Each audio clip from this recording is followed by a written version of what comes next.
국민의힘 정진석 의원이 노무현 전 대통령 부부 명예훼손 혐의로 지난주 1심에서 징역 6개월 실형을 받았습니다. 이 판결이 크게 일반적이진 않으니까 판사의 개인 정치적 성향으로 이 얘기로까지 옮겨 붙었습니다.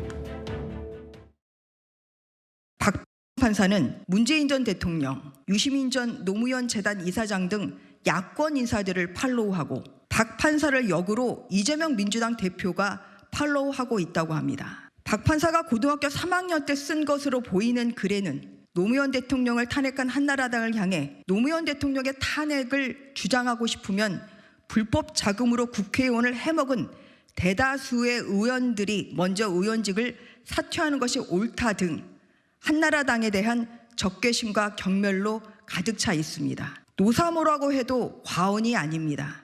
노무현 대통령의 지지자로서 또 국민의힘의 전신인 한나라당을 싫어하는 정치적 견해를 그대로 쏟아낸 공사를 구분하지 못한 판결입니다.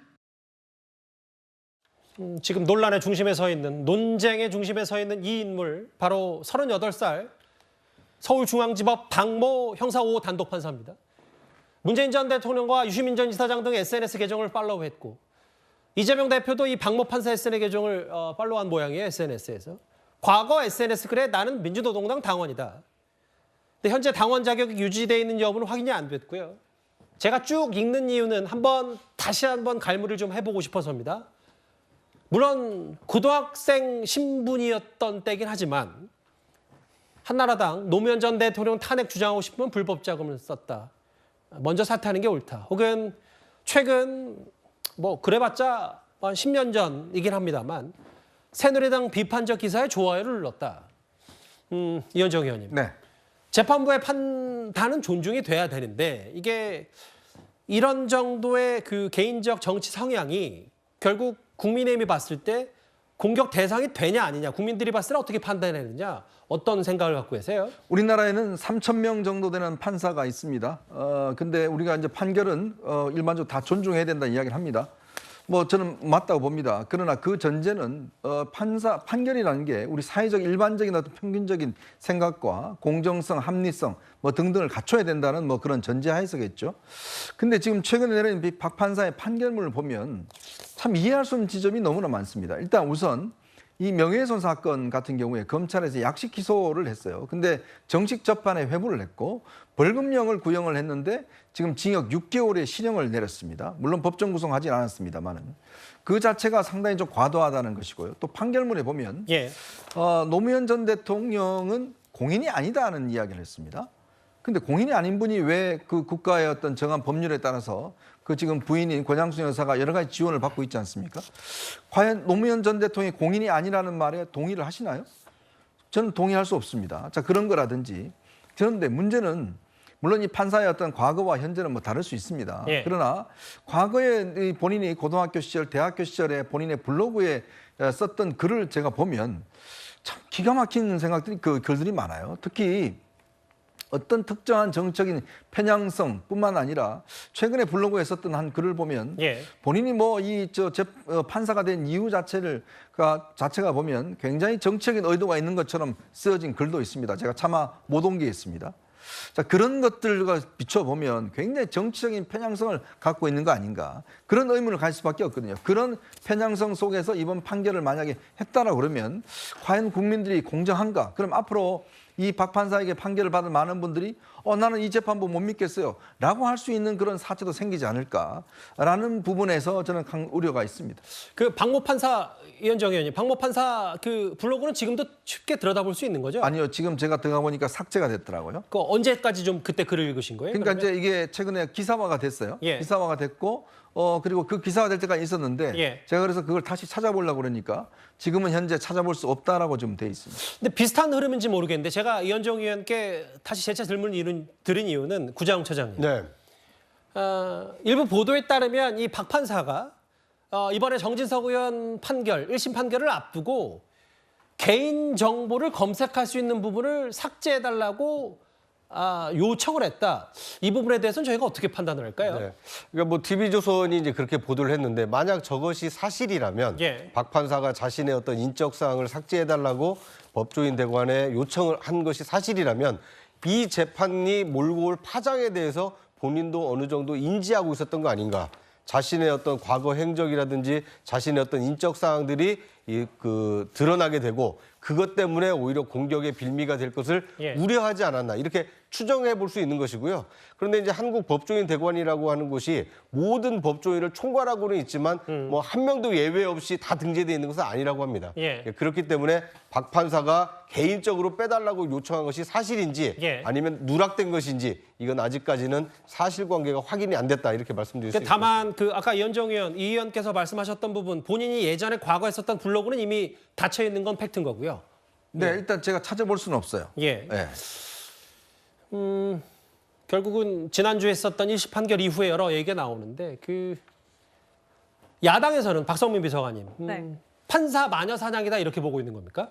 네, 맞습니다. 왜냐하면 일단 그 근거들이 상당히 조악하죠. 지금 일단 고등학교 때 썼던 글을 소환하고 계세요. 그리고 군 법무관 시절에 썼던 쓴 것도 아니죠. 좋아요 누른 것을 가지고 지금 판사의 개인적인 정치적 성향을 예단해서 마치 그것이 확정적 사실인 것처럼 유포하고 있는 것이 사실은 국민의힘입니다. 예. 국민의힘 이 발언에 책임질 수 있으신가요?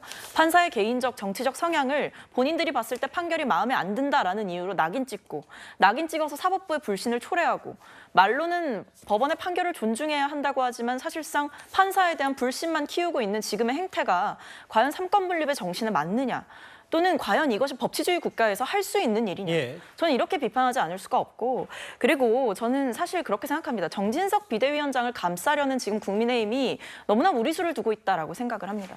왜냐하면 정진석 비대위원장이 쓴 글이 오히려 이례적으로 굉장히 악의적 의도를 가지고 있고 굉장히 본인이 확인할 수도 없는 사실을 갖다가 마치 노무현 전 대통령의 부부가 부부싸움을 했다 이런 글을 쓰셨잖아요. 이건 삼류 소설만도 못한 얘기입니다. 예. 고인에 대해서 그렇게 모욕해놓고 낮은 낮은 형량의 판결을 받을 거라고 생각했던 것 자체가 저는 오만했던 태도다라고 말씀드리고 싶습니다. 이제 박 비서관 말씀에 어느 정도 존중하면서 다만 이런 거잖아요.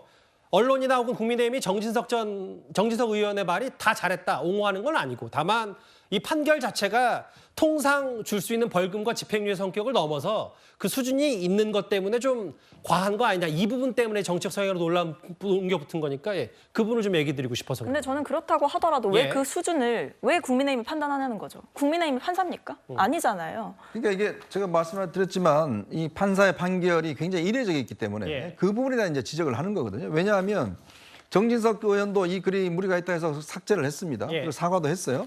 자, 그런데 이제 지금 이 내리는 글을 보면 결국은 이 판사가 판단할 때는 노무현 대통령 공인이 아니다. 왜냐하면 공인에 대한 것들은 명예훼손이 일부 상당히 어떤 면에서 보면 약하게 규정이 됩니다. 근데 노무현 대통령이 사인이라고 이 규정을 해요. 자, 근데 과연 그게 맞는 이야기인지 그렇다면 전직 대통령은 다 사인입니까?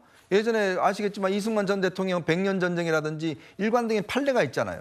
근데 그때는 다 이것 자체가 공인이라고 다 인정해놔 놓고 이제 와서 노무현 전 대통령만 이게 사인이다라고 하는 거는 이해가 안 되지 않습니까? 그런 부분들을 지적하는 겁니다. 이게 우리가 비판한다고 해서 판결이 바뀌는 거 아닙니다. 그렇지만 상식적으로 이런 판결을 내릴 수 있는가에 대한 지적들은 언론이나 이런 데 충분히 할 수가 있는 거죠.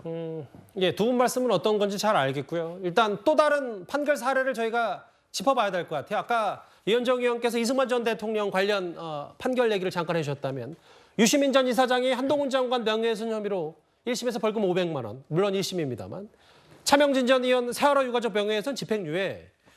그래서 지금 여당에서 하는 얘기는 어떻게 노무현 전 대통령이 최고 존엄이냐 이런 얘기를 그래서 좀 하는 것 같고요. 그렇죠. 그러니까 그 정치적 판결에 이 판결을 내리는 재판장의 정치적 성향을 문제 삼는 건 저도 과도하다고 봅니다. 예. 일단 사법부의 판결을 존중하고 받아들이는 건 맞는데 지금 앵커께서 말씀하신 것처럼 이게 마치 노무현 전 대통령이 일종의 신성시 돼서 예. 여기는 건드릴 수 없는 성역이기 때문에 이 부분에 대한 이야기를 하는 것은 개인적으로 아마 그 판사께서 문제가 심각하다라고 균형이 맞지 않는 형평성에 맞지 않는 과도한 판결을 했다는 것은 지금 문제 제기를 하는 것 같은데요. 지금 아까 나온 것처럼 다른 비슷한 식의 명예훼손과 관련된 판결에 비하면 과도한 게 분명히 저는 맞다고 봐요. 유시민 이사장 그 벌금형 나왔고요. 그다음에 고영주 이사장이 문재인 대통령을 공산주의자라고 비난한 것에 대해서 무죄 판결이 나온 적이 있습니다. 그리고 아까 이승만 대통령 유가족들이 이승만 대통령을 비하하는 영화에 대해서도 그건 그 공인이기 때문에 문제가 없다고도 판결 난 적도 있어요. 그러니까 예. 전체적인 그 명예훼손에 대한 기존의 정치적 인물에 대한 판결의 그 기준에 비하면 과하다는 평가는 나올 수 있다고 생각합니다. 그러나 그것이 그 이유가 뭐 고등학교 때 대학교 때 쓴 거 가지고 우리가 문제를 삼을 필요는 없다고 보는데 과하다는 판결이 좀 가능하기 때문에 제가 생각하는 건 이 부분에 대해서 좀 바로잡으려면 2심에서 저는 충분히 형량의 조절이 있을 거라고 생각해요. 정진석 의원이 항소하겠다고 그렇습니다. 했으니까요. 2심 판결이 남아있기 때문에 2심의 재판부에서는 아마 기존의 그 판례들을 보면서 정치인의 이 명예훼손 관련된 사건에 대해서는 균형적인 합리적 판결을 내릴 거라고 좀 기대를 해봅니다. 뭐 일단 그럼에도 당분간 이 박 판사는 논란의 중심에 좀 서 있을 것 같거든요. 여당에서 연일 공세를 퍼붓고 있기 때문에 저희가 준비한 6위까지 핵심 내용 짚어봤습니다.